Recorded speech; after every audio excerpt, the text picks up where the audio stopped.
Je crois que si je pouvais vraiment exaucer un vœu auprès de Shenron, mon vœu serait de récupérer tout ce que j'ai perdu quand j'étais gosse, dans les années 90, et qui touchait Dragon Ball. J'ai des petits regrets comme ça qui sont... bon, aujourd'hui ça peut aller, mais ça fait partie des choses sentimentales en fait, qu'on a perdu, que j'ai perdu quand j'étais gosse, donc au fil du temps. En fait, je les avais quand j'étais gosse, et en fait, ça fait partie des petites choses que tu aimerais bien retrouver aujourd'hui, mais que c'est pas forcément évident, ou bien bon, c'est pas la priorité, mais que tu aurais bien aimé conserver par exemple. Si je peux te donner un truc, ça tu sais ce que c'est, hein, tu sais ce que c'est, les cartes Power Level. Je te demande bien en détail, en précision. Bah, en fait, ça fait partie des trucs que j'avais, et quand j'étais gosse, j'en avais plein. Je dis pas que j'avais toute la collection, mais j'avais les prismes, j'en avais pas mal.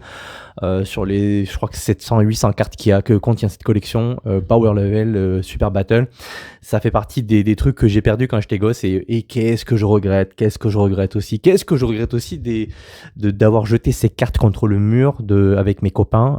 On ne savait pas à l'époque justement la valeur que ça aurait aujourd'hui, et que ça a toujours, et que ça va continuer à prendre.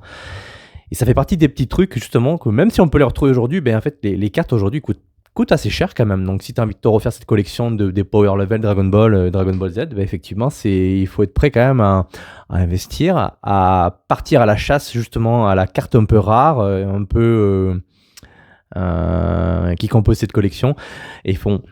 Bref, ça fait partie un peu des petites choses que je regrette un petit peu de ne pas avoir conservé. Je sais pas pourquoi. Donc la vie a voulu, les choses ont voulu que justement les cartes que j'avais à l'époque se soient perdues, etc. Donc voilà, c'est les parcours de vie. Hein. Je pense que toi aussi tu as des petits regrets concernant des petites choses qui touchent un peu ton enfance, concernant Dragon Ball. Donc moi c'est ça. Donc aujourd'hui c'est vrai que ça, je les ai perdus, mais depuis j'ai commencé à refaire un petit peu ma collection en 2020. Donc je me suis un peu calmé. Mais disons que pour amorcer un petit peu le truc au niveau de ces cartes, je me suis dit, allez, je m'achète un premier lot, sans trop vérifier, sans trop savoir si c'est des vrais ou des fausses. J'ai ma petite idée donc par rapport au Made in Japan, la date, etc. Je me suis dit, écoute, je me prends un petit lot vite fait de quelques cartes, et j'amorce vraiment cette chose-là. Donc au moins comme ça, j'ai l'album, je commence un peu à les classifier, etc.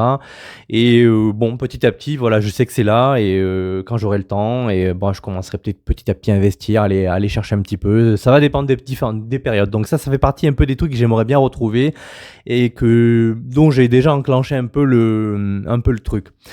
Après, deuxième petit regret, c'est effectivement les magazines que tu vois qui étaient apparus dans les années 80, 90, début 2000. En fait, tous ces magazines que tu trouvais à la presse concernant Dragon Ball, Dragon Ball Z, avec les posters géants. Enfin, tous ces trucs que tu peux trouver aussi sur le Bon Coin qui sont vendus une blinde. Mais ces petits magazines, c'est des petits souvenirs, c'est des choses assez intéressantes. C'est des infos que tu découvrais sur la saga. C'est un côté nostalgique qui est vraiment inestimable. Et aujourd'hui, je n'ai aucun de ces magazines. Je les ai tous perdus, donc soit avec le temps, et pourtant j'ai le souvenir de les avoir bien conservés, mais je sais pas à quel moment ça switch, donc ça a disparu. Donc c'est encore une fois, ça fait partie un peu des mystères de la vie.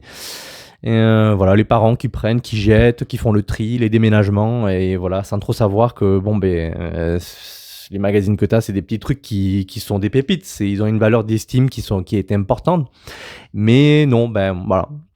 Voilà, donc ça c'est aussi partie un peu des petits trucs.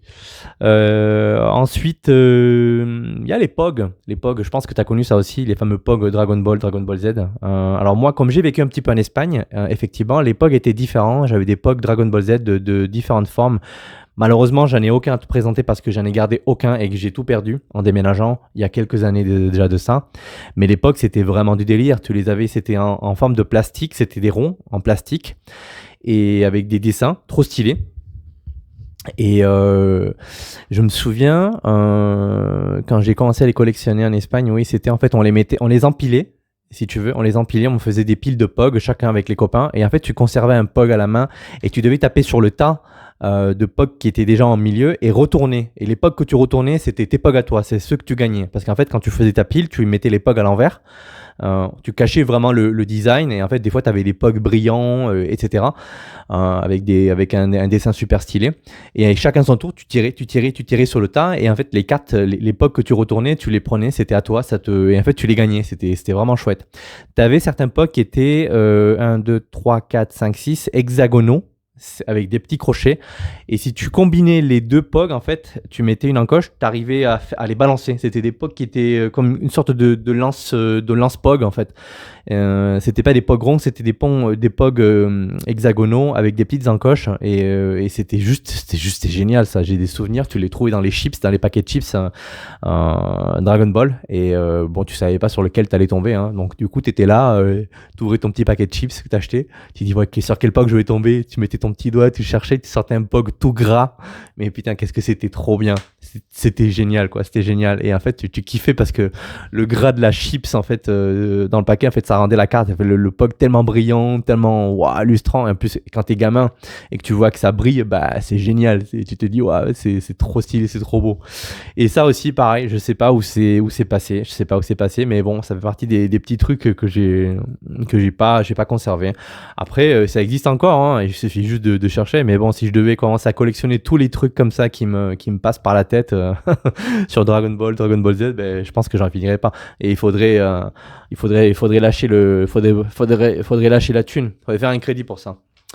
Dernière chose en fait que je regrette un petit peu de pas avoir eu mais que j'ai commencé il y a quelques années aussi à faire, à collectionner entre guillemets hein. Bon voilà hein, c'est un grand truc. Est-ce que tu te souviens de ça? Tu te souviens de ça? Les autocollants auto-adhésifs en fait Dragon Ball de chez Panini. Donc je suis sûr que oui tu te souviens de ça hein. C'était la folie hein. C'était la folie ça. Voilà, ça j'en achetais par paquet à la presse. T'avais 5-6 cartes à chaque fois et en fait t'avais ton album. Bon, après il y en avait plusieurs, hein. Panini elle en a fait plusieurs, mais ceux-là avec le fameux Gohan comme ça, c'était juste kiffant quoi. Et donc l'album je l'ai pas, je sais, je l'ai vu sur le Bon Coin, sur Vinted, sur d'autres trucs, sur eBay même. Et voilà, donc du coup je me suis chauffé un de ces quatre et voilà, j'ai commandé les fameuses cartes en fait en question que tu peux voir ici. Donc bon, ça a un peu vieilli quand même, hein, que tu vois, tu avais les combinaisons de 4 cartes comme ça qui te faisaient une image, une illustration entière. Et en fait, c'était génial, quoi. Et avec le petit chiffre juste là, 5, numéro 5, Dragon Ball Z, et ça, c'était juste une tuerie, quoi. C'était juste une tuerie. Voilà. Ah. Avoue que ça te fait quelque chose quand même, hein. Avoue que ça te fait quelque chose. C'est juste du délire. Ça.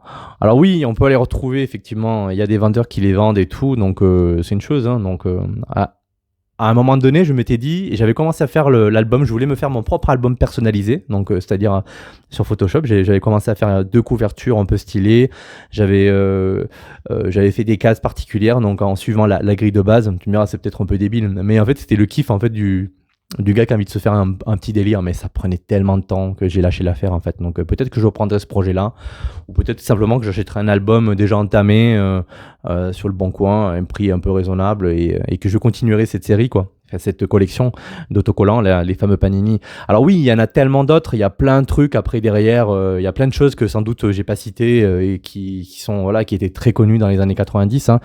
Les jeux vidéo, les accessoires d'école, de papeterie, qu'est-ce qu'il y avait? Il y a d'autres types de cartes aussi que j'ai pas citées. Enfin, bon bref, je suis pas un grand spécialiste là-dessus, mais moi je t'ai juste évoqué les trucs qui m'ont vraiment marqué en fait. Donc et que bon, c'est mes petits regrets en fait. C'est des choses. C'est comme si tu avais connu Dragon Ball, t'as eu ta période Dragon Ball Z quand tu étais enfant, et aujourd'hui tu te retrouves avec des petits morceaux de cette enfance en fait que tu essaies de recoller, de retrouver un petit peu à travers ces petits objets, donc ces petits voilà, c'est toutes ces petites choses en fait que tu as connues et que tu as plus ou moins perdu au cours de ta vie et que tu essaies comment te dire, de retrouver, de reposséder à nouveau. Et donc voilà, donc c'était une petite réflexion, une petite vidéo très rapide, très succincte, sans prétention, sur justement les regrets, les petits regrets de fan DB d'époque. Donc voilà, dis-moi en commentaire si toi, par exemple, t'as eu le même sentiment, t'as aussi perdu des choses comme ça que t'avais commencé à collectionner, à avoir, à posséder. Dis-moi aussi si t'as encore conservé des choses. Là, dernièrement, j'ai vu sur YouTube un YouTuber, un petit YouTuber qui ne poste pas grand-chose en ce moment, donc qui, lui, a réussi à avoir toute la collection des Power Level, tous les tomes de Dragon Ball, édition pastel, etc. Bon, lui, c'est fait la totale, hein, mais j'imagine pas la somme d'argent qu'il a dû lâcher. Et bon, en tout cas, c'est sympa. Et puis voilà, c'était juste pour te faire cette petite vidéo très rapide. Et voilà, n'hésite pas à lâcher un petit commentaire, à liker, à partager ou à dire un peu ce que t'en penses, hein. Voilà, est-ce que t'as des petits souvenirs ou des petits regrets DB en tant que fan de Dragon Ball Z. Et puis voilà. Sur ce, je te dis à très bientôt et à la prochaine. Ciao.